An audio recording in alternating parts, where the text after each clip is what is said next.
All right, this video is urbanization number 4, and we're going to finish up what has been going on in the cities, and then in the next video we'll get into what's happening with the local and federal governments and things like that.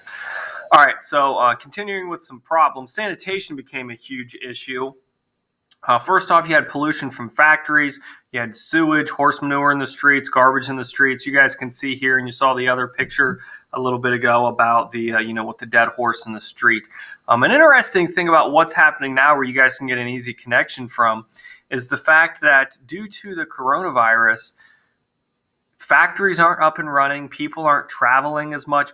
There's not as many airplanes. There's not as many people driving. And it's actually helping the environment. The Pope actually last week said that he thinks the coronavirus was, nature's way of combating global warming and those types of things. So people in India can see the Himalayas for the first time. Chinese people can see stars for the first time in a long time. So it's pretty crazy the impact that it's having on pollution in the world. So that's just a connection you guys can get. Next thing is crime. Obviously, when you have more people in a confined space, you're going to have more criminals. So with that increased population, you have more pickpockets and thieves, and they're going to make a lot of money. So if you watch that movie Gangs of New York, that's what part of this was about.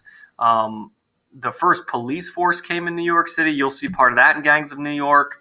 The problem was the police force is way too small for the huge number of people that are in the city. So they could only do very little for what was actually happening. Next, you have fire departments coming about. Fire became a huge issue, especially with kerosene. If you guys think back to the industrialism unit about why people didn't want to use kerosene and why they ended up switching to electricity, was because there were so many fires. All right. Kerosene heaters is not necessarily something that you think of today. It's a little bit different. It should say like kerosene lamps. I'm not sure why that says heaters there. Also, the water supply. You're not going to be able to put out a burning building with a bucket. This is called a bucket brigade. And basically, you would have this guy pumping, here's the well, and then they would try to put a fire out using that. All right. Also, all the dwellings, most of the dwellings buildings were made out of wood. And then in 1906, you had that earthquake in San Francisco. I believe it was 1906. We've already talked about that. That earthquake, like what happened in San Francisco. If you think back to the immigration unit, that's what caused a lot of the Chinese schools and Japanese schools going together. So that's a connection there. Most of the fire departments were were volunteer, meaning they were working somewhere else. The building catches on fire. They have to leave that place of work and then go fight that fire. The first non-volunteer fire department, so where people actually were paid to be firemen, I believe was in Cincinnati, Ohio. So as a result, our city conditions, there was a lack of clean water and inadequate sanitation. As a result, that would spread disease and overall just unsanitary kind of gross conditions. I'm sure some of your bedrooms are getting that way right about now with what we're going through. There were transportation difficulties. The solution for that was mass transit. Overcrowding led to crime and possible fires. So we get a police force and we get fire departments that are going to help solve those issues. As a result, all of these people, they all needed help. All right. So we've talked about some of the things. We talked about the issues and how some of those things were resolved, how those issues were resolved. So the next thing is also is going to help people that are impoverished. And this is called the social gospel movement. If you watch that clip at the beginning, you saw parts of the social gospel movement. This was a reform movement. Reform means to make a change for the better. So they were trying to change things for the better. And this was a belief that Christians had, that they had the responsibility to help improve working conditions and alleviate poverty. Alleviate means to do away with. So they wanted nobody to be poor.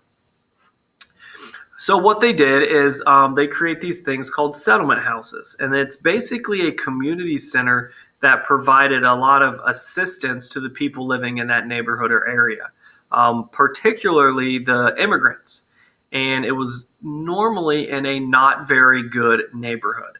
Now, we don't have too many of these. Some people might consider the Harmony House something like this because it's in a not so good neighborhood, and it does help a lot of the people in that area. So I would say the Harmony House in Mansfield would be about the closest thing in our area that we have to this. But essentially, it was a place where people in the community went to, and there was lots of things that was offered there.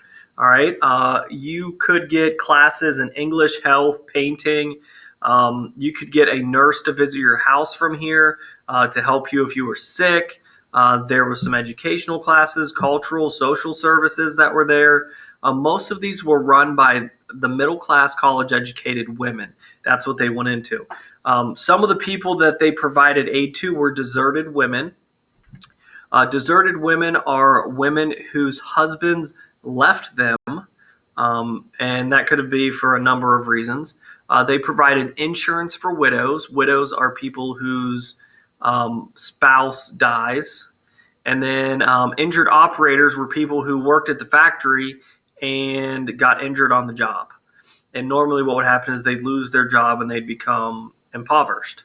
And they also gave furniture to immigrants. If you guys remember back to our immigration topic, we said that immigrants could only bring what they could carry, and that was typically not the kitchen table or beds or furniture or things like that. It was mainly their clothes and tools for their trade and stuff like that. Jane Addams is probably the most famous person that came out of this time period dealing with settlement houses.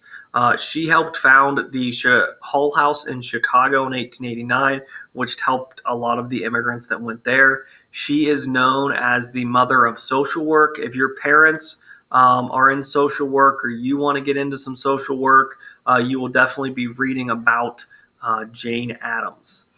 Here's a picture outside a settlement house. It says a house of prayer for all people. All right, and then there's more at the bottom, and obviously this one here is focusing on children, and you see some probably middle-class, college-educated women that are running it.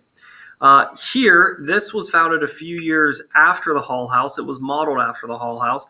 You can see all these people gathered around, and what they're doing is they're dedicating this flagpole right here.